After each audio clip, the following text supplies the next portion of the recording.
Praise the lord everyone. ఈరోజు వాక్యం కీర్తనలు 56:3. నాకు భయము సంభవించు దినమున నిన్ను ఆశ్రయించుచున్నాను. ఆమేన్. మన జీవితంలో కొన్నిసార్లు భయం వస్తుంది. సమస్యలు పెద్దవిగా కనిపిస్తాయి. కానీ దేవుని వాక్యం మనకు ఒక సత్యాన్ని గుర్తు చేస్తుంది. భయం వచ్చినప్పుడు దేవుని మీద నమ్మకం పెట్టుకోవాలి. మన బలం కాదు, దేవుడే మన బలం. ఆయనపై విశ్వాసం ఉంచినప్పుడు మన హృదయంలో శాంతి కలుగుతుంది. దేవుని మీద నమ్మకం పెట్టుకున్నవాడు ఎప్పుడు నిరాశ చెందడు. దేవుడు మనతో ఉన్నప్పుడు భయానికి స్థానం ఉండదు. ప్రార్థన. ప్రభువా, భయం వచ్చినప్పుడు నిన్ను నమ్ముకునే విశ్వాసాన్ని మాకు ఇవ్వు. మా హృదయాలకు ధైర్యం మరియు శాంతిని ప్రసాదించు. యేసు నామంలో ప్రార్థిస్తున్నాను. ఆమేన్.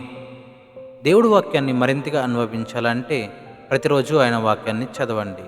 షలోమ్.